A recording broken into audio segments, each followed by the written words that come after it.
Yeah, we can start now. Assalamu alaikum wa rahmatullahi wa barakatuh. First of all, I want to welcome you all to our today's webinar. I am Ibrahim Al-Watban, KFUPM Sustainability Club President.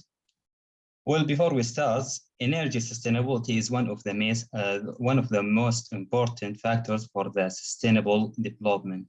And also it's a critical part of Saudi Arabia 2030 vision.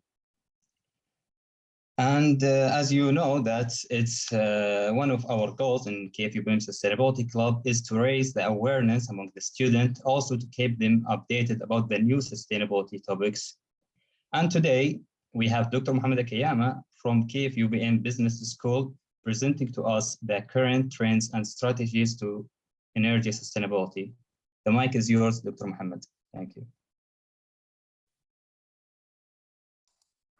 All right, so thank you very much for KFUPM Sustainability Club to give me this opportunity. I'm honored to be given this opportunity to, give a little bit of an overview, a little bit of an enlightenment of what exactly is sustainability, especially in the field of energy. So later on, you'll learn that sustainability is not only just in the energy field, but it is actually almost all of our resources. So if I could, I would like to share my presentation. So let me get that set up. If I could, so I would like to share the screen. Okay, can I do this? Yes, I can. 1 second.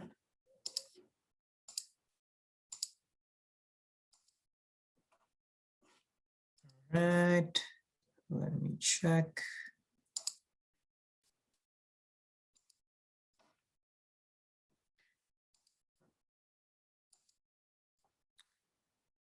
All right, Bismillahirrahmanirrahim. So the topic that I have in mind is about sustainability, focusing on energy field. Of course, we will, at the end of the day, we're going to look at the current trends, the strategies of, how can we achieve sustainability in the field of energy. And of course, like what was mentioned just now, that energy sustainability is also very important when it comes to reaching sustainable development.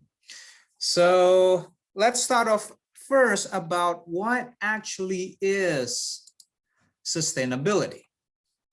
So when it comes to this presentation, the outline would be I would start to talk about, what is exactly we mean by sustainability, why it is important to understand that, there's a common misconception that when it comes to sustainability, oh, this is about renewable energy.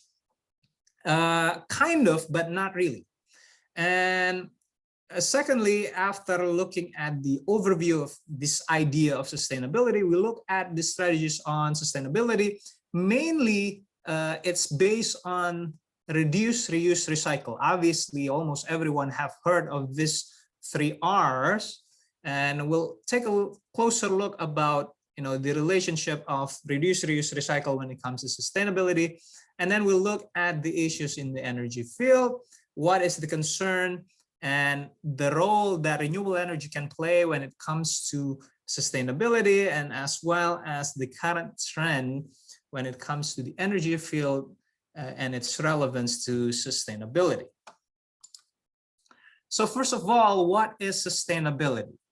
Now, there has been, a lot of ways of defining sustainability, but the one that is commonly accepted is that when it comes to sustainability, scholars agree that it's about meeting our own needs without compromising the ability of future generations to meet their own needs. So basically, there are 2 objectives. We have our own needs for today, and also we have the needs of people later on in the future generations. So there has to be some sort of ways in which, oh, if I am able to see for example, fish, like, for example, salmon, today, the future generations should be able to also see salmon fish in the sea, for example, or who knows, actually salmon sometimes in the river, sometimes in the sea, but you get the idea. Now, the problem here is that when it comes to some of the resource that we are using, once we have used it, it's non-durable, it's gone. So there has to be some sort of ways in how we can achieve this sustainability.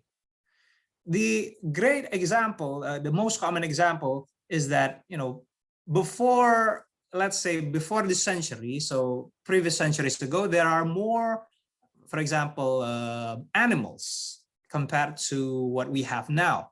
So that would mean that we did something wrong and that it's not sustainable. So I want to underline that there are two objectives and both of this has to be achieved. And this gives rise to the importance of sustainability. So the big issue is actually about equitable. What is equitable? Basically, equitable means, we have resources. We probably want to use it ourselves, but also we want to keep some of it to the future generation. Now, how are we supposed to do that? Now, if we go back to the idea of meeting our own needs, the big question is how much is enough? For example, like for Saudi Arabia, the big resource is crude oil. There's a lot of oil reserves. So how much are we supposed to be using it today in order to make sure that our consumption of crude oil today does not really affect the future?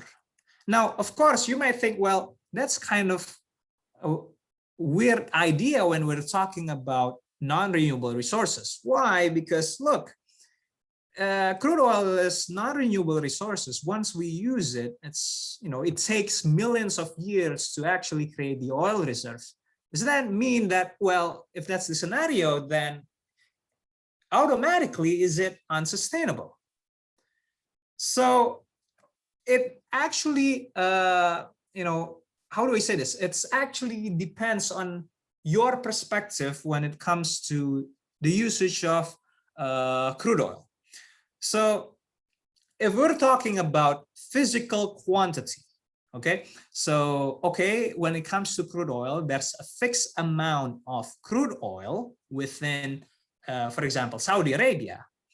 And if we use up all of that amount, then obviously, in terms of physical quantity, it will be gone. So just by looking at the physical quantity, of course, it is not sustainable. So using crude oil is not sustainable from the perspective of physical quantity. But if we're trying to look at it from a different angle, in the sense that if we're looking at it from the perspective of economics, look, if we are going to keep on consuming crude oil, that means we need to extract more and more crude oil. We need to suck it up dry. Well, to actually extract all of crude oil, in the oil reservoir, actually takes a lot of costs. Okay, it's actually getting more and more expensive. Once it gets more and more expensive, then obviously, well, the price, if the extraction cost or the production cost of crude oil is going to keep on increasing, then obviously the price of crude oil will keep on increasing. Now, in this scenario, if the price keeps on increasing, then, the consumption of crude oil would actually be going down because, well, it's no longer affordable. We should be looking at other resource that can be replaced, can replace crude oil. So in a way, there's a little bit of, a different angle in the sense that, look, if we're looking at it from the perspective of physical quantity, of course, non-renewable resources automatically is unsustainable. But if we're looking at it from the perspective of the dynamic of what's going to happen to that commodity, for example, like crude oil, I doubt that we will actually get into a time where Saudi Arabia actually extracted 100% of its oil reserves. Because by the time that it reached that point, oil prices should be very, very high that, once it becomes very high, it's not affordable. Nobody would actually want to buy crude oil. So that would be, when it comes to resources that are non-renewable, is it unsustainable? Not quite, depending on how we are looking at it. Now, on the other side, if we're looking at resources that are renewable, is it automatically sustainable?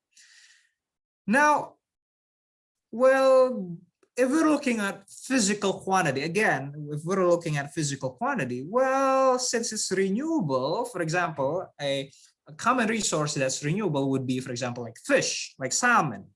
So, well, salmons, they hatch eggs. So, in time, they would reproduce. They would be, in terms of their population, it should be getting bigger and bigger. So it's okay for us to actually, consume it, for example.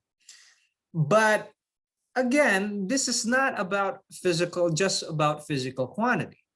The issue here is that when it comes to sustainability, remember, there's our need that we need to fulfill, that we need to satisfy. And on the other hand, the future generations' needs. So if we're talking about resources, even if the resource is renewable, if we use up all of it, that we don't give ample time, we don't give sufficient time for this renewable resources to actually reproduce, for example, like fish, like salmon, then we have a problem. Why? Because this is actually very common nowadays. For example, like for salmon, for lobster, for tuna, because the demand is so high, the need of the population is so high that we, quote unquote, overconsume these resources. We overconsume to the level that it's no longer sustainable to do this practice. Now, when it comes to sustainability, when it comes to this resource that we have, and how should we allocate this resource, this is exactly why economics is playing a major role in terms of how should we approach this. So we have a limited resource, and how are we supposed to divide it? How are we supposed to make sure that, okay, we give, or for example, we use the sufficient for our own needs, and give some time for renewable resources to actually, reproduce at a higher level, and to be quote unquote sustainable.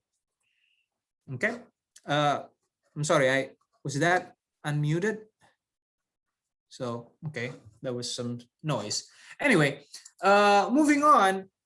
So just a little bit of history. When it comes to sustainability, it actually comes from the issue of waste, an issue of garbage, especially when it comes to plastic bags back in, I think it was around 1970s actually.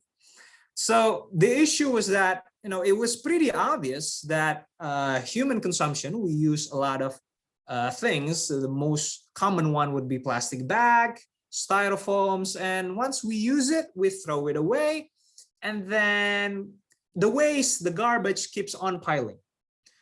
And of course, after some time, people recognize, oh, this is potentially a problematic thing, because as time goes on, as time progresses, population keeps on increasing, our consumption keeps on increasing as well, and we will have this problem of, how should we handle the waste? Now, this gives rise to the strategy that has been, very common throughout time. It's about reduce, reuse, recycle. Now, I'm pretty sure all of you have heard about this. When it comes to reduce, that means we should lower our consumption on it. We should not use it as much as, as we want. We should kind of be a little bit more, conscientious when it comes to how much should we be consuming. Reuse, that, in the case of waste, some waste you can actually reuse it, and some others you can actually recycle it. So this is actually the basic idea of strategy to make sure that sustainability is achieved. Now, when it comes to reduce, reuse, recycle, now this idea of sustainability turns out that, it's not only for waste, but the metal industry starts to realize that we have the same problem. Okay, so the problem is that, look, if we keep on using metals, for example, like aluminum or copper, or even iron, even though they're kind of abundant, but it takes time to actually extract them and then purify them and then use them and utilize them. If we keep on, using it and then just throw it away, then we're going to keep on looking for more and more iron mines, more and more aluminum mines, more and more copper mines. So that's a little problematic because, it's kind of a long process, because you have to do this exploration, you have to look at how big of a resource that is, and before you actually start production. So in the metal industry, they realized that, wait a minute, why are we throwing away the stuff that we have? Maybe we can reuse it, maybe we can recycle it. And also, why not reduce the consumption? So the very most common example would be Coca-Cola cans. So for those of you who are, students, you probably don't recognize this, but the Coca-Cola cans, usually back in the days, that would be around 1990s, the Coca-Cola cans is actually very thick. Okay, now it's very thin, because I remember when I was about I think I was about 10 or 11 years old, okay, back in the 1990s.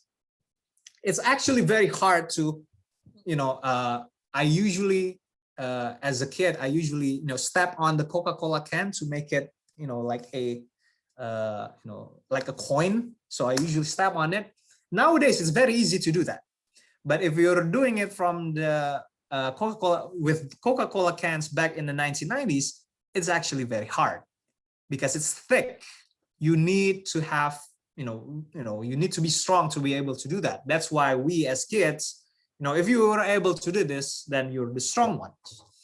So Coca-Cola cans, they become thinner and thinner. So in terms of the utilization of aluminum, they reduce the consumption. So that's one of the example of reduction strategy. Another common example would be copper wires. Okay, so copper wires, when it comes to the transmission lines, cables, they are usually reused or they are usually recycled. Okay, so this is the common ones. And also, if you notice, I'm sorry, getting back to the Coca-Cola can, if you look at the can, there is this sign right here. Oh, can you see this? Let me place a point. You will see this sign a little bit at the bottom, not at the bottom, but at the lower side of the side of the can. And you would see some sort of, like a cent sign. I think I can't remember. It depends on at which country that you are in. But basically, if you recycle the Coca-Cola can at a designated spot, you'll be able to collect money out of it. So, you know, they actually give you money to actually make sure that the Coca-Cola cans, you give it back to the designated location.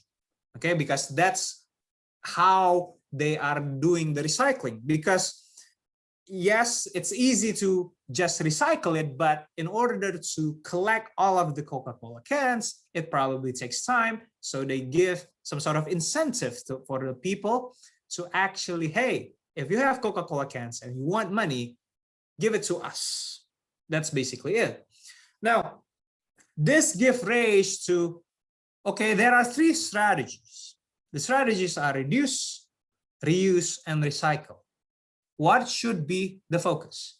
Now, when it comes to the economic perspective of this is actually very easy. When it comes to the economics perspective, you should look for the one that gives you the highest benefit at the lowest cost. So you don't want to focus on something that would be very costly, very expensive, and the benefit is not that much. Now, notice that when it comes to the focus of the strategy, it depends heavily on the characteristic of the commodity itself. Not only the characteristic of the commodity itself, but also the current condition of the country itself. For example, if you're looking at Saudi Arabia, Saudi Arabia doesn't have aluminum mines. Saudi Arabia has recycling facility for aluminum? Maybe not. So depending on the country's infrastructure, depending on the characteristic of the commodity itself, the focus might be different. Now, given that this, the focus can be different depending on the commodity, now we want to look at energy. We want to look at energy sustainability. Now, when it comes to energy, obviously, we all know we have a high demand for energy. For every activity that we're doing, we need energy. Even when we sleep, we need energy. Of course, that would be energy that we produce ourselves, but also, I shouldn't say produce, that we exert ourselves, but also, the most common energy that we need is electricity. Not to mention, for example, if we want to, if we want to move from one place to another, it requires energy. Of course, you can exert your own by walking, but usually that takes some time. Now, based on the law of conservation of energy, well, energy can neither be created nor destroyed. So even when we consume energy, it just, change its for example, from let's say potential energy to kinetic energy or to thermal energy. It's just the change in the energy itself. So if we go back to the strategy for sustainability, reduce, reuse, and recycle, is this really applicable for energy? Well, when it comes to recycling, well, obviously, no. We can't really recycle energy. When it comes to recycling energy, the only thing that probably is a potential would be nuclear fusion. Okay, so for those of you who are aware of how nuclear energy is generated, basically you have uranium, and uranium decays over time. And when uranium decays, we call it nuclear fission. When they decay, it releases energy. But of course, when they decay, it will no longer become uranium. It will become a, if you look at the periodic table, it moves from uranium to a lower atom number, until eventually you'll be at the the least atom numbers until the amount of energy that you release as uranium, as the stuff, it will be less and less. So the only way that we can recycle is if we have the technology to do some sort of nuclear fusion. So from the low atomic number, we fuse them together to go back to being uranium. So that would also release a great amount of energy. Unfortunately, that technology has not been developed yet. The idea is there. On paper, we should be able to figure out how much energy that it will produce, but in practice, nobody has ever managed to do that. Okay, so recycle is not it's a no-no. There's no way you can recycle energy. The second one would be reusing energy. Well, the most common waste, I should say, waste of energy is it will actually become heat. It will actually become thermal energy. And thermal energy, usually it just dissipates. It's just, get lost into the air, for example. So it's very, very hard to harness this thermal energy unless, it's being contained into a closed space. But unfortunately, reuse is probably not the best strategy for sustainability. It's pretty obvious that when it comes to energy sustainability, the only way of ensuring energy sustainability is we have to reduce consumption. Now, this is counterintuitive to what we know about sustainability. Remember, when it comes to sustainability, there are two objectives. The first one is about meeting our own needs, and the second one is about the future generations' need.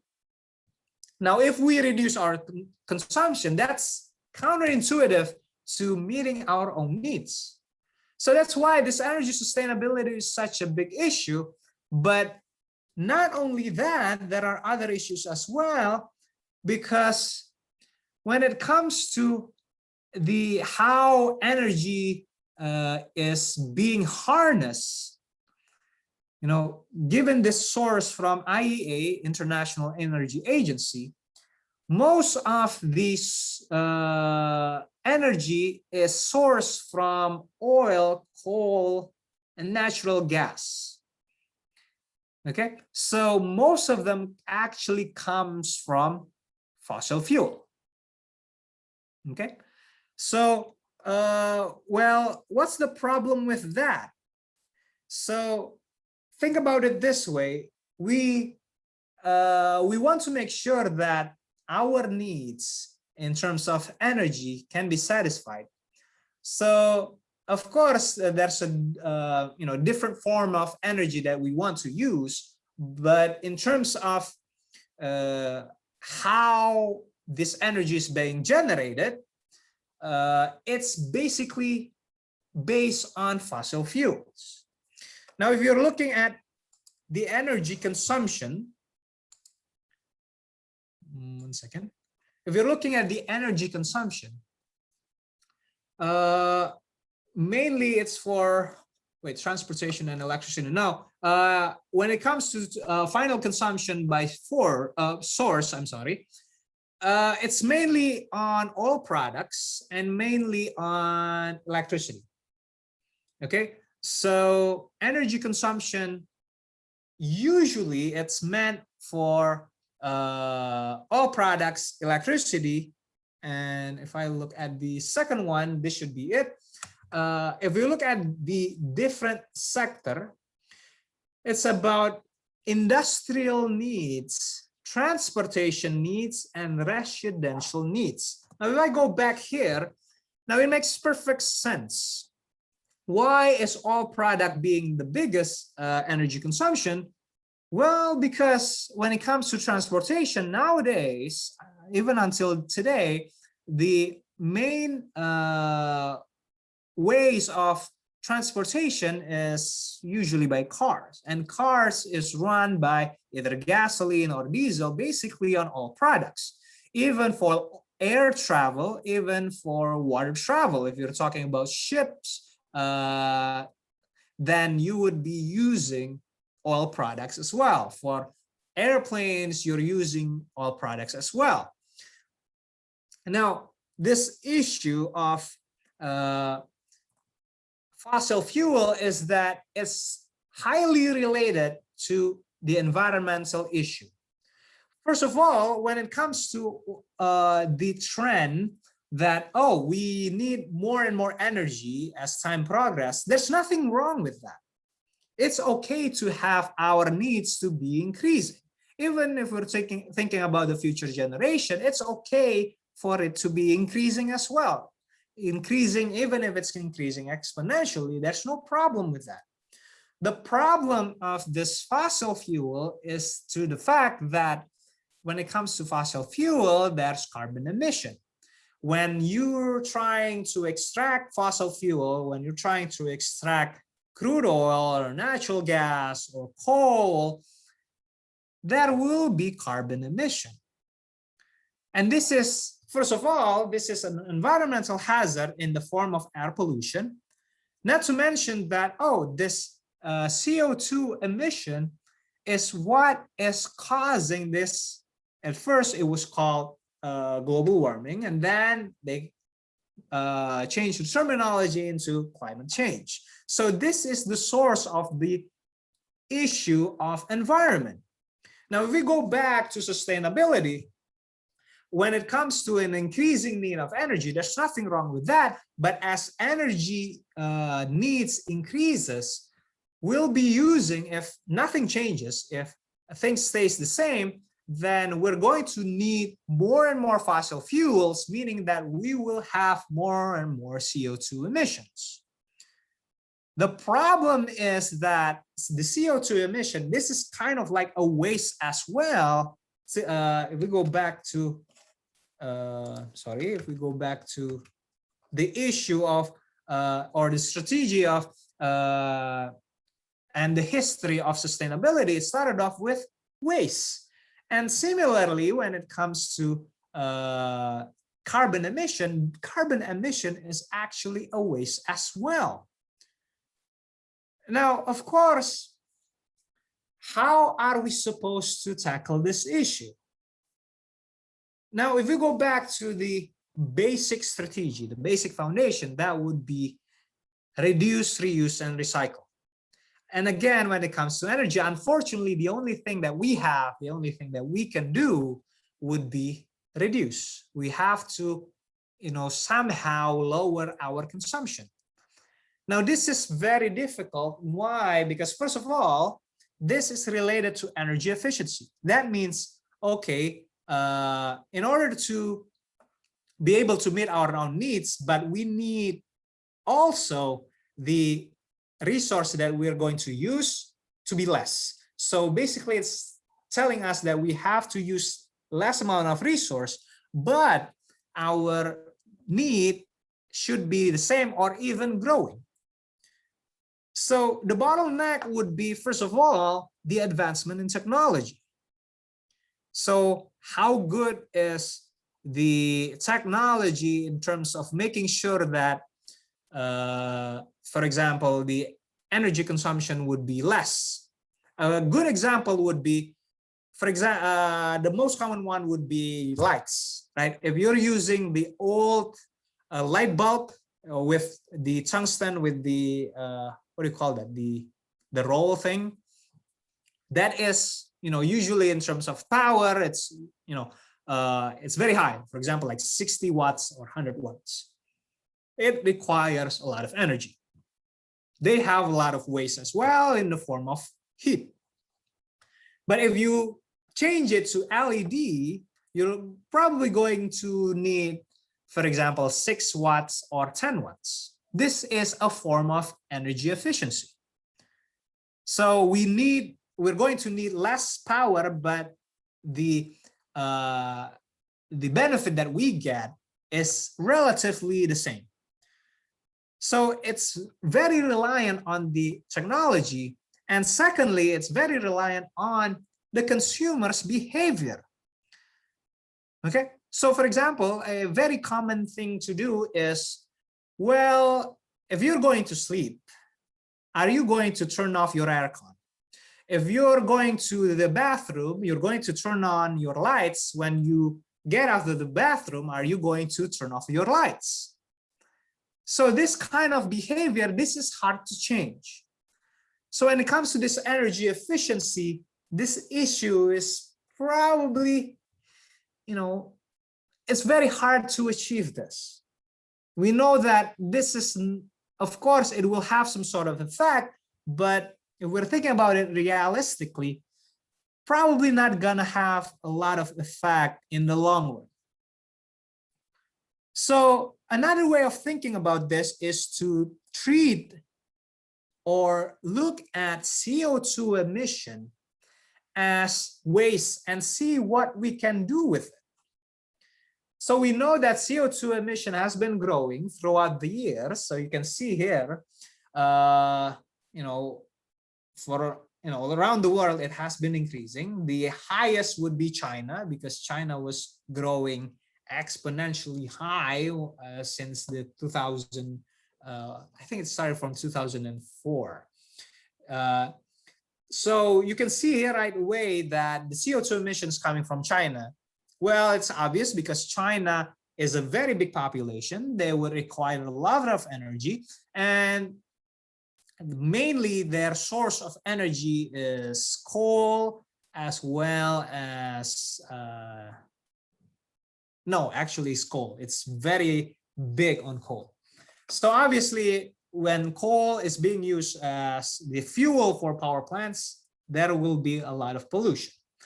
So followed by, of course, the big countries, United States, India, and also I put in Saudi Arabia just to let you know how big it is compared to the world. So of course, there are other countries who are big as well, but we all know that the bigger the population, the bigger the energy need, the bigger the CO2 emission. Okay. Now, why, if we're looking at CO2 emission, what is causing this CO2 emission? What's the reason behind it? So it's mainly driven because of electricity and transport.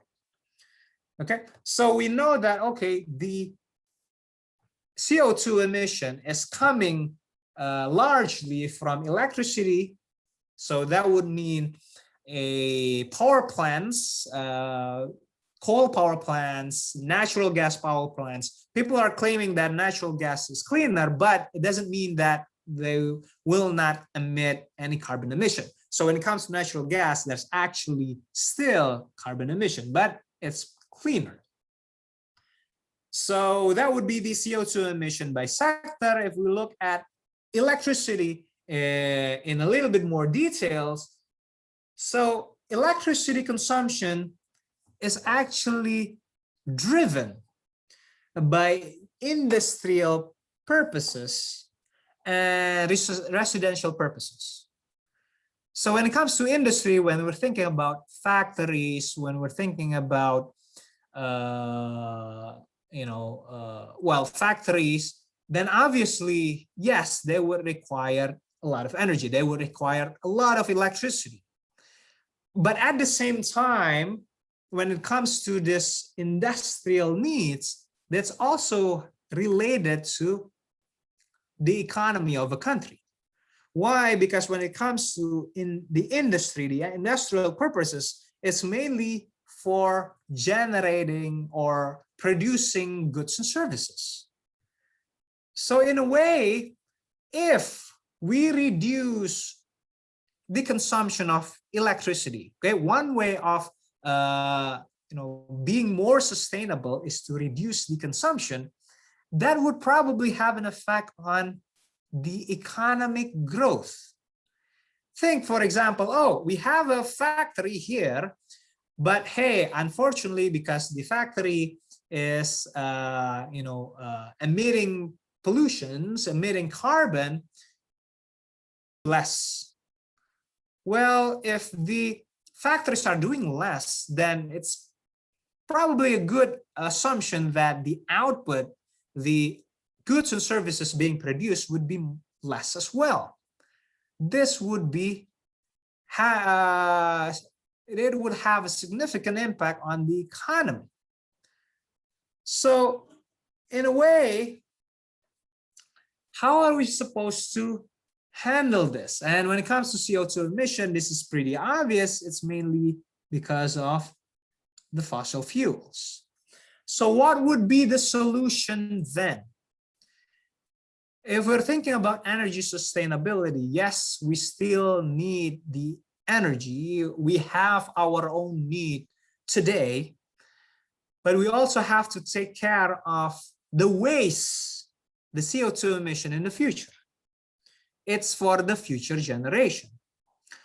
Now, since we know that the viable strategy, the only solution is to reduce this energy consumption.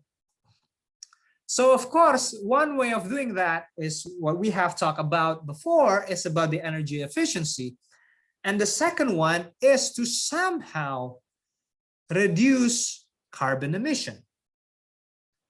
So there's no problem of having higher energy demand, higher energy need, as long as the carbon emission, as long as the waste is being taken care of. So how are we going to do this then?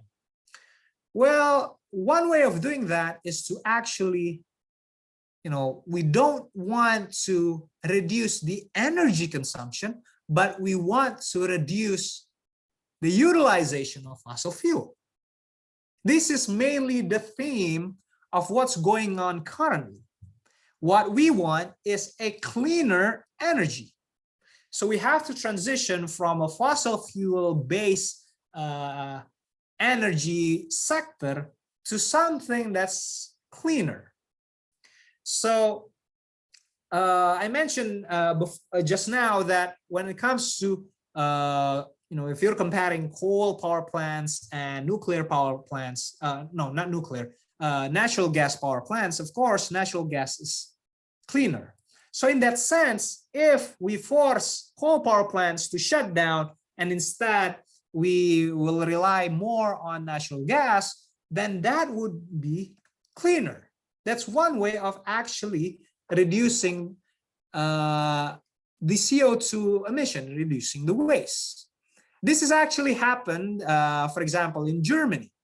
Germany plans to phase out coal power plants in, if I remember correctly, they wanted to be in 2025 or 2024, I can't remember. But they realized, there's a problem with this. We'll talk more about the problem later. Now, another way of achieving this, reducing the fossil fuel usage, would be, the renewable energy. So if we have renewable energy in the form of solar PVs, in the form of wind energy, then if that's the scenario, then we no longer have a great need for fossil fuels, then this is 100% cleaner. Okay, that would be, when the approach of reduction is mainly about we have to lower fossil fuel utilization. Now, another way or another alternative, another angle, another perspective would be, well, okay, the issue is not the fossil fuel. The issue is actually the waste. The issue is actually the CO2 emission, the carbon emission. What if somehow we can make sure that we capture this CO2 emission and then we store it somewhere or we use it someplace else? Then that should be a problem. So when it comes to the solution, there are different solutions, different possible solutions, but then again, which one should we focus on? So if we're looking at, for example, energy transition, so we want to rely less on fossil fuels, so we want to push for cleaner energy source. Now, first of all, there's no one solution fits all. Why? Because when it comes to fossil fuel, this is a big industry, this is a big sector. And depending on the characteristic of the country, well, if you're forcing, for example, if you're forcing, okay, let's say country X relies so much on coal power plants in terms of their electricity generation. Now, just because they want to have a cleaner energy, then, for example, let's say the government announced, okay, we're no longer going to do coal power plants. We will generate our electricity using cleaner energy, which is natural gas power plants. Now, if that country is rich on coal, they have plenty of coal mines, then if we're looking at the market, the industry for coal, the government is actually, quote unquote, killing the coal industry. And if it later on turns out, oh, it turns out that the country doesn't have natural gas resources, so they have to actually import natural gas resources. So in a way, this sounds illogical, right? You have a plenty of resource in the form of coal, and then just to make sure that your energy sector becomes cleaner, you transition into natural gas, but the natural gas is actually imported. That sounds illogical. Why are you doing this? So it actually heavily dependent on the characteristic of the country. So when it comes to the issue of energy transition, of course, you know, the general idea is, well, it has to be, you know, more renewable energy. Why? Because, for example, if we're talking about solar PV, well, you know, solar power, we have all around the world, there's solar power. Even though depending on the season, it might be different, depending on the location, the geographic location, it might be different as well. But of course, we all know that the issue when it comes to renewable energy is the higher cost. There's a reason why coal power plants is very popular, because it's very cheap. The production or the extraction cost for coal mines to extract coal from coal mines is actually very cheap. The way to transport it is very cheap. You can just use trucks. There's a reason why coal power plants is very popular. And the second issue about renewable energy is about the efficiency, because I believe when it comes to, for example, like solar PV, the amount of solar power that can be harnessed is roughly, you know, at maximum capacity would only be 25 or 30% out of the total.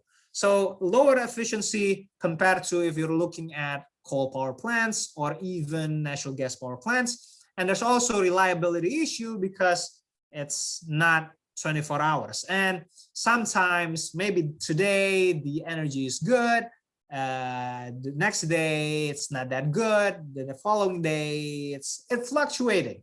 Solar PV, wind power. When it comes to hydro, maybe not so much because you can build dams and stuff. But for solar PV and wind, it's fluctuating. And of course, when it comes to hydropower, well, it's a little unfortunate for some countries because, for example, like for Saudi Arabia, you don't really have a good source of, you know, hydropower because you don't have. Do you have rivers? I don't think so. Okay, so again, you know, when it comes to this approach, not only the issue is that renewable energy on paper it looks good because, you know, you'll be replacing the fossil fuels, but the other issues, the current big issue that suddenly, you know, most of the authority recognizes that, you know, if we're going to replace 100% of our fossil fuel energy source to be 100% renewable energy, is it actually enough? Not in terms of, you know, whether we'll have enough renewable energy source, it will be enough. The problem is, do we have enough materials to build the infrastructure for the renewable energy? For example, if we're looking at solar PV is based on semiconductor. So you would need some sort of metals, for example, like silicons, or, you know, I'm not really sure what the technical details of this, but you will need materials. And also, since you'll be building a really big solar farm, you would require, well, you'll be distributing electricity, you'll be transmitting electricity, so you'll be needing a lot of copper wires. Now, do we have enough copper to actually do this?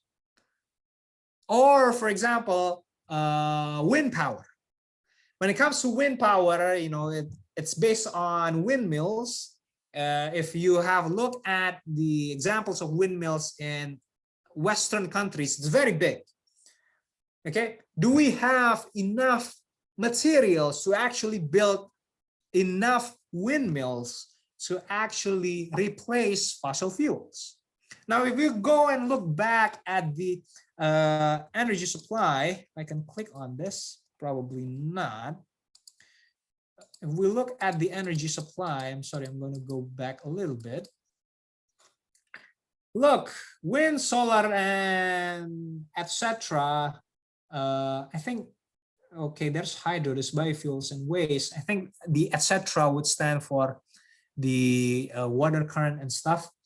So you can see that renewable energy is very low, and you're supposed to replace, you know, how to read this. Basically, natural gas here is about, what would it, 140 million terajoules, and coal would be about 160 terajoules. Oil would be about 185 terajoules. So you have to add this with this, so it will be, I don't know, probably somewhere around here if we add them all up. And wind and solar is supposed to replace this. I mean, well, it looks not that feasible. So the amount of materials that would be required is just humongous. So in a way, when it comes to renewable energy as a solution to sustainability, it's kind of, quote unquote, questionable. So now people are starting to look at, well, it has to be a mix of renewable energy and fossil fuels. So they have to be, you know, hand in hand in order to meet the energy demand.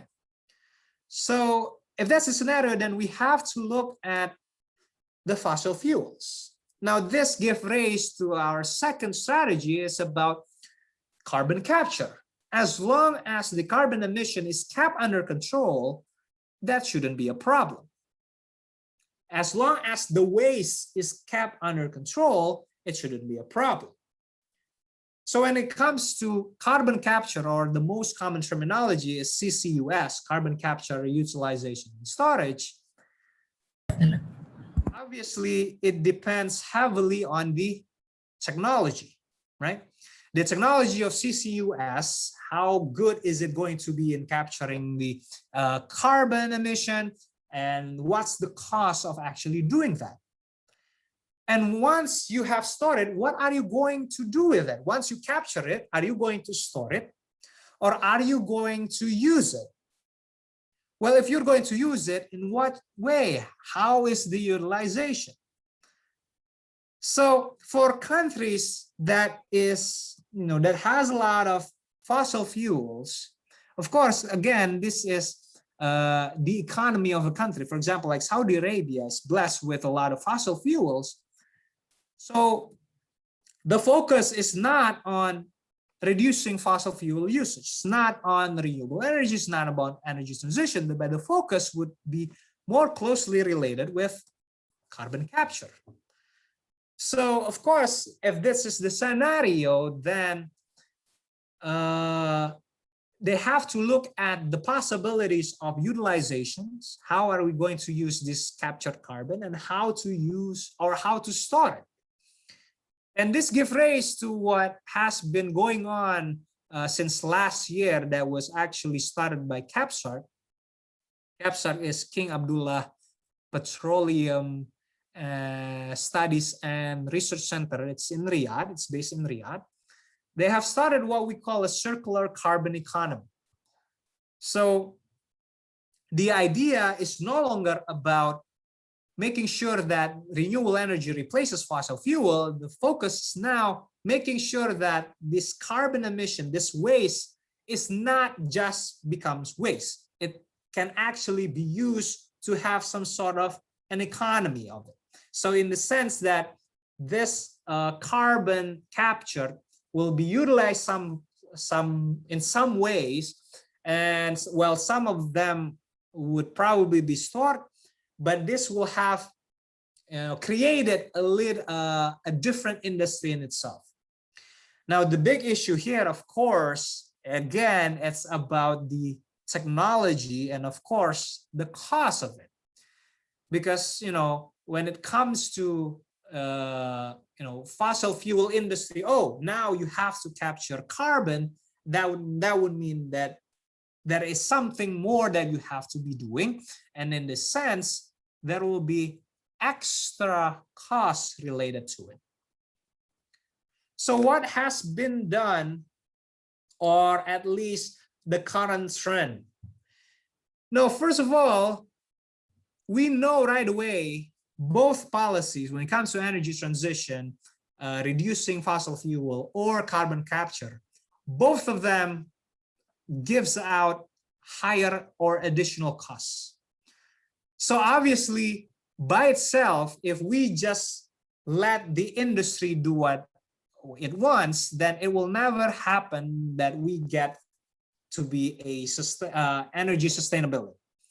So there has to be some sort of policy in order to, some sort of, alter or change the behavior so that sustainability goals can be achieved. Now, when it comes to the sustainability goals, obviously from the authority perspective, from the government perspective, the only way that this can be done is through some sort of policies. Now, when it comes to this policy itself, well, it actually depends on what the goal of the government is, right? Because we know that there are three different ways, three alternatives of how we can get to be more energy sustainable. It's, first of all, it's by energy efficiency. So we look at the consumption of energy itself and make sure that people are more efficient. So when you, for example, when the weather is not really that hot, maybe you should not turn on the air conditioner. And even if you turn it on, don't turn it on at 16 degrees Celsius. Maybe 25 or 24 is enough, because if you turn it at 16 degrees Celsius, you would require higher energy consumption. So in a way, there's this first method is just by focusing on energy efficiency. The second one would be reduction in fossil fuel usage. This is related to, okay, how the government or the authority would try to incentivize renewable energy. So people would be more willing to use renewable energy. Or the fossil fuel industry would be more expensive so that the product price would be higher, so the consumption would be lower, right? It's pretty obvious if the price is high, then the consumption would be lower. Or is the goal of the policy is on carbon capture. So again, when it comes to trying to regulate this policy, first of all, you have to look at what are you trying to achieve. Okay. And secondly, it highly dependent on the characteristic of the country. Now, if in the first place, for example, if you imagine a country without any kind of fossil fuel resources, well, reduction in fossil fuel usage, well, probably it's not going to have a lot of effect compared to a country that has a lot of fossil fuel resources and they are producing it. When it comes to carbon capture, well, why are we doing carbon capture if we're not doing a lot? We're not heavily involved in fossil fuel in the first place. So our focus is pretty obvious. It should be on energy efficiency. So, you know, between one country and another, again, there's no solution fits all. You have to look at, you know, the characteristic of the country, and you have to look at, you know, which one, again, if we relate it to economics, which one would be, you know, give out the lower level of cost. So it's the cheapest policy option. Okay, so again, if we look at the current trends, so depending on what the government or the authority that want the plans in terms of the sustainability goals, well, if you look at the policies that focuses on reduction of carbon emission, the obvious way of doing this will be carbon tax. The carbon tax is implemented in some states in the United States, or carbon permits. Carbon permits is about, more popular in the European countries instead of United States. This one way of making sure that when it comes to the fossil fuel industry, it will be more expensive. And since the fossil fuel industry is more expensive, the product, for example, if we're talking about coal power plants, the electricity generated from coal power plants will be more expensive. So obviously, from consumers' perspective, from us, obviously we would probably want to buy energy or electricity that's cheaper. So we would tend to stay away from fossil fuels. Another policy's goal on renewable energy, you know, making sure that a lot of penetration in renewable energy, a lot of utilization in renewable energy. The very common one would be, you know, subsidy for renewable energy infrastructure. So for example, if the most common one is in the California, if you actually want to build a solar PV on top of your roof, you will actually get some money back. When you buy the infrastructure, you will get some sort of cash back. It's a subsidy, basically. Another way of doing it is feed-in tariffs and net metering. So for Saudi Arabia, net metering is actually an option. Basically, you know, if you have some sort of renewable energy, the most common one is the solar PV in your house. Now, if you manage to produce electricity, generate electricity from your solar PV on your roof. So if you're using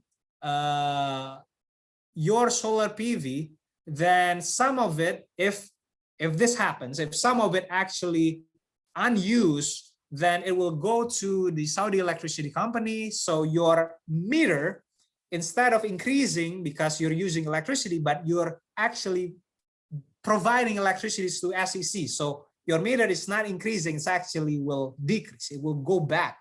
So you won't pay as much as if you don't have this solar PV on your roof. The difference with between net metering and feed-in tariffs, when it comes to feed-in tariffs, so when you generate electricity and you feed it, you provide it to the electricity company, you'll actually get paid for it. So that would be the only difference. But the general idea, it's, you know, it's about making sure that there is an incentive for people to actually, you know, use renewable energy.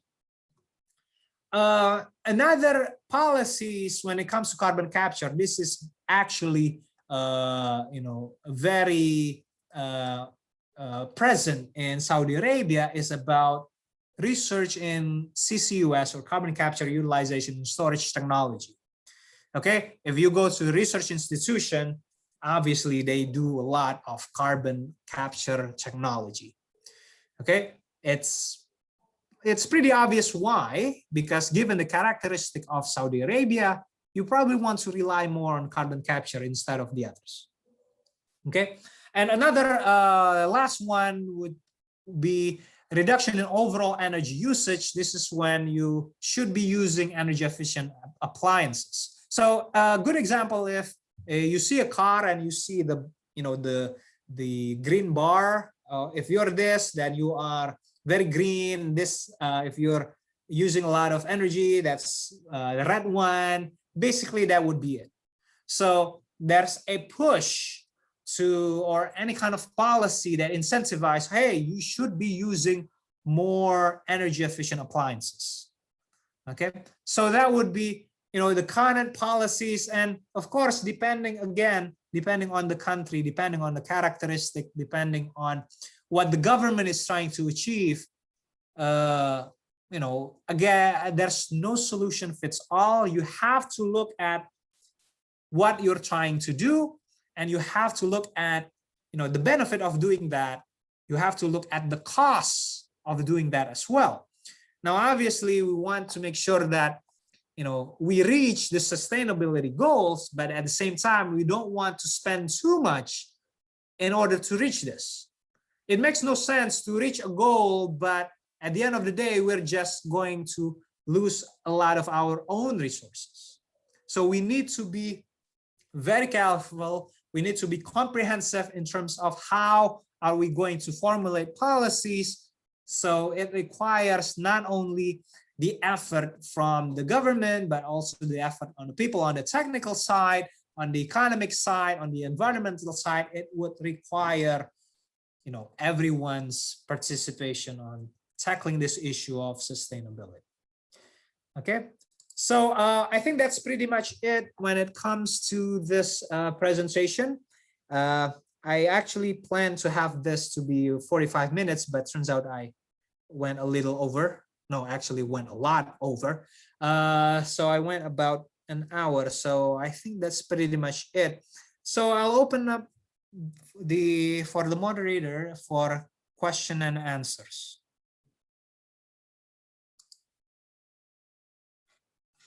Okay, so so if you have a question, you may raise your hand. Okay.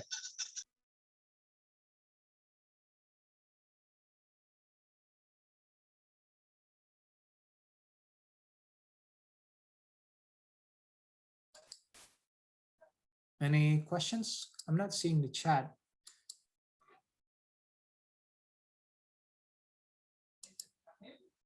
No questions? Doctor? Yes, go ahead. Will you please send something or link if there is survey or something like this? Survey, what do you mean by survey? I don't know, but I just want to make sure. Do you mean the survey for the attendance, or what do you mean? I don't know, but because the previous one I attended, they sent the survey. Just want to check. And it didn't. Yeah, yes, we'll send the link for the attendance. Okay. Okay, I'm looking at the chat and there's no option to raise hand. And there should be.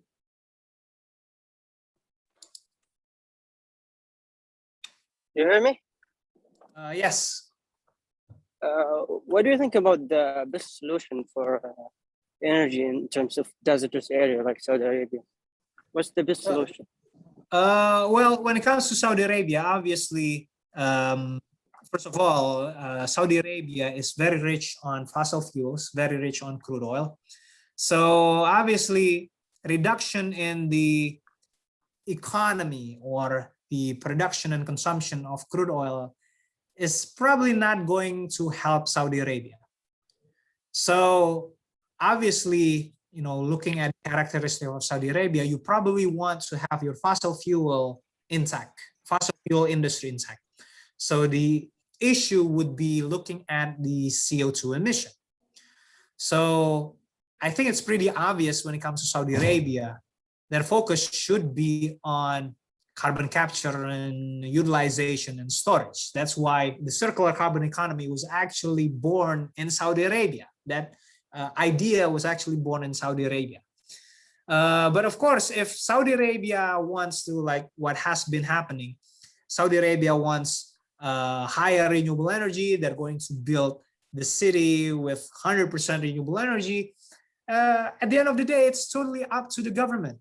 So there's, again, if I may, if we go back towards our sustainability policy goals, at the end of the day, it's entirely dependent on what the government or the authority is trying to do. What is the goal? What are you trying to do? So at the end of the day, that would be dependent on the government, the authority. As an economist myself, we don't question that. What we do is, okay, if this is the objective of the policy or the objective or the goal of the authority or the government, what would be the best way of doing that? Okay, so I would say that to conclude, for Saudi Arabia, it's pretty obvious. It should be focusing on carbon capture. Okay, I think there are participant raising their hand. Go ahead. Is it Salman? Yes, Salman. Yeah. Yeah, can you hear me? Yep. Okay. Yeah, I just have two short questions, so I'm just gonna combine them together. So the first thing is you talked about the nuclear energy. At first, when you were starting the presentation, you said about a nuclear fission process, and you said there is a possible paper, like it's written in the paper, a way to reverse the process, but it's not implemented until now. Just want to confirm, can you just repeat that recycle process of the nuclear one? Okay. Yeah. So basically the most common way to harness energy from nuclear is from uranium, and uranium by itself, it will decay, right? When it decays, basically the atom splits. So you'll have smaller atomic numbers. So if you go back to the periodic table, it will no longer be uranium, it will be something else. Okay. So it will keep on decaying, it will keep on releasing energy until eventually, when it decays too much, the energy that it releases becomes smaller and smaller. That's nuclear fission. When it comes to nuclear fusion, you want to do the reverse. You want to combine the small atomic number materials in order to go back towards uranium.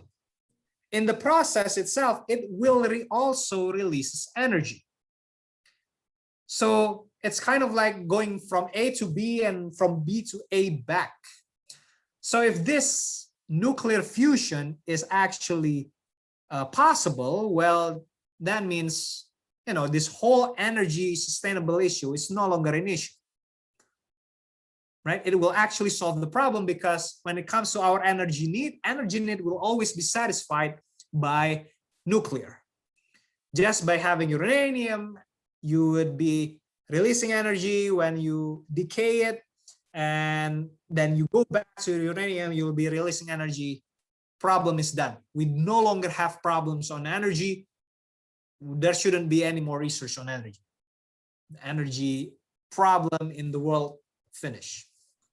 So it's possible, but it's not implemented, right? Or is it not possible at all? On paper, it can be done, but in practice, no. I'm not really sure about the technical details of this, but there has been a lot of research that tries to do this, but until today, I haven't heard of anything, in progress. So nothing has been done, or I should say nothing has progressed. Okay, and just another really short question about net metering. You said that can be applied in KSA. Is that like is it presently applied? Do people have solar cells and they give the electricity, some of it, to the government, so that they get the reduction in their meter? Is it applied or not? Yeah. Yes. As far as I'm concerned, starting from this year, yes, there is net metering. So I think, what was it? About 1 month ago, there was a news about, the Minister of Energy announcing there will be smart meter. They call it smart meter. And this is actually about that net metering. So I would say if you are planning to do this, you can ask SEC. I'm pretty sure net metering is based on that smart meter. You have to install the smart meter first. So when it comes to smart meter, later on, you can have your meter to go back to reverse. You have to use smart meter. So install the smart meter first, and then install the solar PV on your roof, and you should be able to enjoy this net metering. All right, thank you so much. Mm-hmm. Okay, there's a question, a hand raised by Khalid. Yes, Dr. Assalamu alaikum. First of all, I'd like to thank you for this amazing presentation. I just want to hear your opinion about the fact that, and this is not coming, I mean, from me alone, it has been discussed before, the fact that carbon capture could be used as, whether purposefully or not, as a way to slow moving away from fossil fuels. That's the first part of the question. The other part is, there are some environmental, as far as I know, some environmental impacts when it comes to carbon storage, for example, leakage. So I would like to hear your take on those two issues. All right. Okay, so when it comes to CCUS, especially when it comes to utilization, so the waste that we get from the fossil fuel utilization would be CO2 mainly.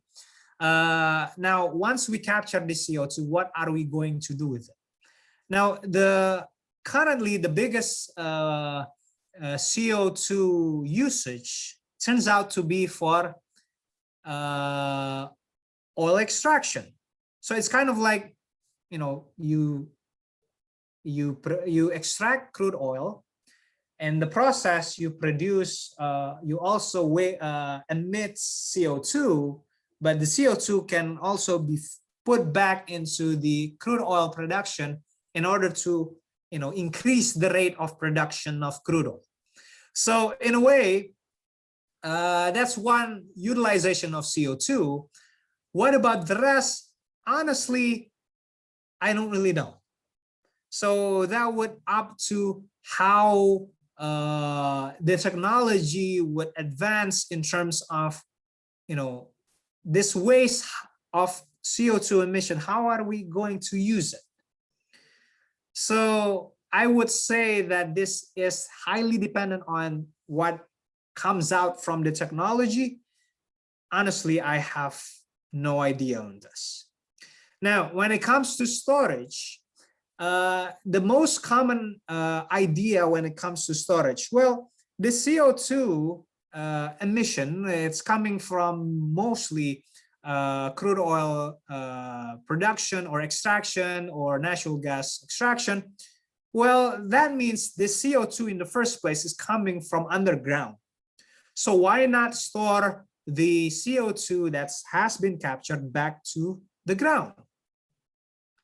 Now, hypothetically speaking, if the crude oil production is never done in the first place, that CO2 will not escape. So in that sense, when it comes to leakage, probably the leakage would be very minimal. But the problem would be, do we have enough storage underground to store all of this CO2? Because it's not just, you put it underground and that's it. The reason why the CO2 was trapped in the first place underground, there has to be, I'm not much of a geologist, but there has to be some sort of formation in terms of the structure of the rocks and the soil, in the sense that it traps the CO2. So the most common strategy is to actually use the depleted oil reservoir to actually be the storage for CO2. Now, in the scenario, it sounds very plausible. But then again, do we have enough? That would be the question. Now, a lot of people also have thought about, if we don't have enough underground, why not make our own? And this is, I think, what you mentioned in terms of storage. Maybe we can store it in some sort of storage facilities.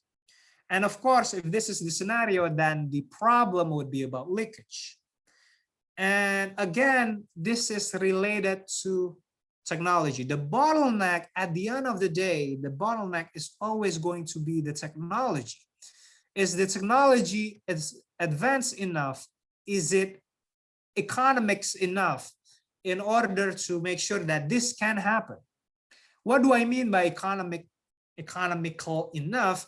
Because, okay, we probably can build some sort of storage facilities that ensure that the leakage would be 0%, 100% no leakage. But at what cost? Okay, so the problem here is not just looking about or looking at the benefit that we will get by doing that, but also the cost of actually achieving that. It makes no sense to do something in which the benefit that we get is less than the cost of implementing that. So at the end of the day, the bottleneck is always going to be the technology. I think that's how I would wrap it up.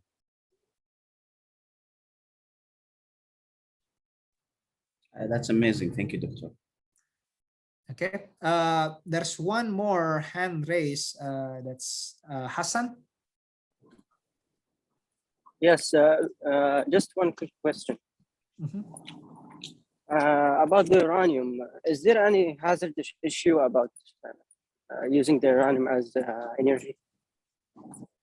You mean environmental hazard when it comes to? Yeah, I heard that the uranium as like emissions and something like that.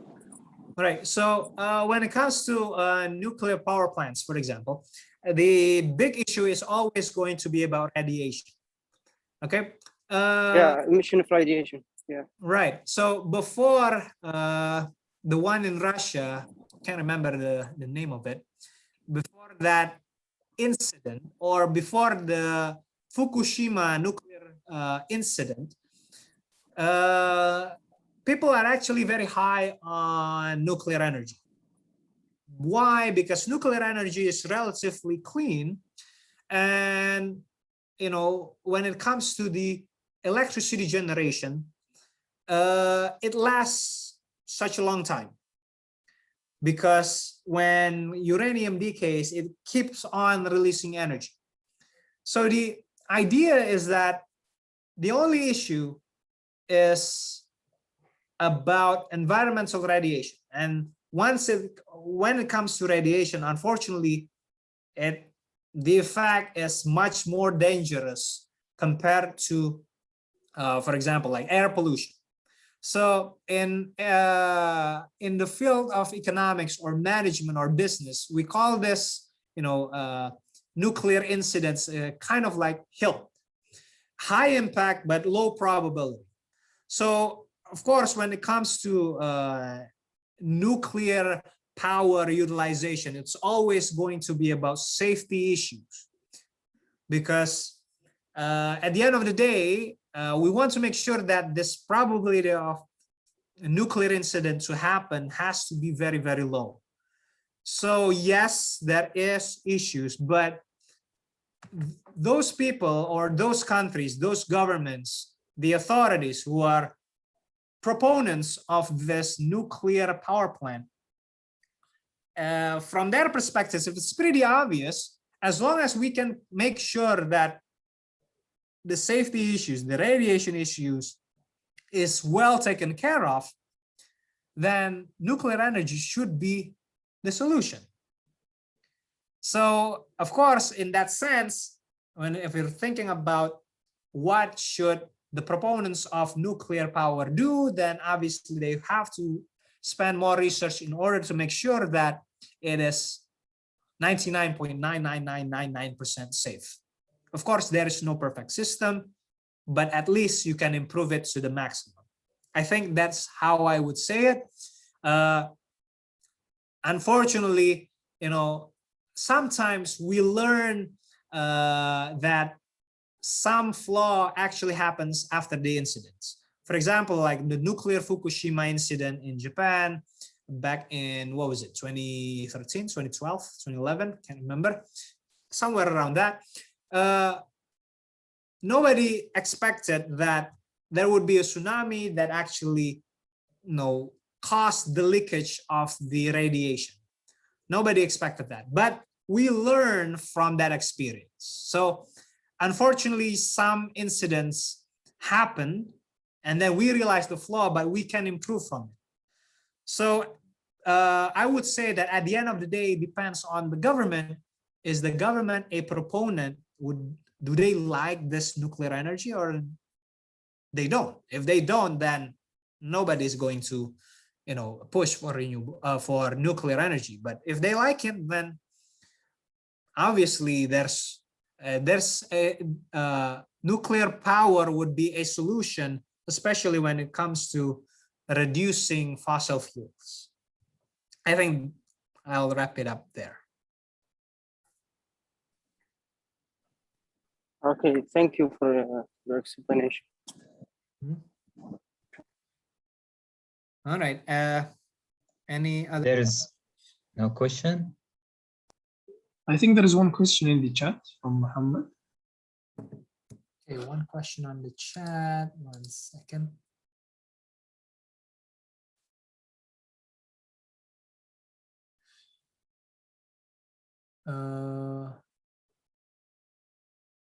Okay, so people say that the future of energy is renewable energy, and Indonesia has a big potential to be an important player in the future. So when it comes to Indonesia, so Indonesia has the biggest potential in terms of geothermal energy. How big that is, it's the biggest in the world, but would that be enough to power the whole world? No, not even close, but it's big. Now, I would say that renewable energy is actually not I'm sorry, I'm a little biased here, but I would say that renewable energy is not going to be the solution to energy. Relying on 100% renewable energy is way too far-fetched, at least from current technology. Maybe later on, with the advancement of technology, maybe it can happen, but as things stand right now, I don't think so. There has to be a mix between renewable energy and fossil fuels. And in fact, when it comes to Indonesia, since, I'm an Indonesian and I'm involved with some of this discussion of energy in Indonesia, recently the goal of Indonesia's energy policy is not having 100% renewable. It's about having 0% carbon emission, or should I say circular carbon economy. Basically, we'll still be using fossil fuels, but when it comes to the waste, when it comes to CO2 emission, the goal is to not have CO2 emission. So there will be relying more on carbon capture. They will be relying more on some sort of utilization of carbon capture, carbon that's being captured. And also, when it comes to coal, they will try to, I think they'll convert the coal, instead of burning coal into electricity, coal would be transformed into, they call it DME, dimethyl ether, and that would be used to for cooking, for kind of like a usage like LNG. So in a way, even from Indonesia's perspective, they're not aiming for 100% renewable energy. They're aiming for zero emission. Okay, and this doesn't mean that they're not emitting carbon dioxide, they're not emitting carbon emission. They still emit carbon emission, but it will not go out, in the sense that it will be, reused, it will be captured and used or being stored. So I would say that in terms of the big potential is geothermal energy. But even then, in the case of Indonesia, geothermal is not the focus. The renewable energy focus is still going to be solar PV, because currently the technology is improving a lot for solar PV, because the efficiency is increasing even further, the cost is lowering even further. So it makes perfect sense why the focus would be actually more on solar PV. Okay, hopefully that answers your question then. Yeah, if there is no questions left, I want to thank you, Dr. Muhammad, for this fruitful session. And also I want to thank you guys for attending this webinar. And if you are a KFUPM student, a link has been already sent in the chat box. You may register your attendance in that link. And thank you. Thank you.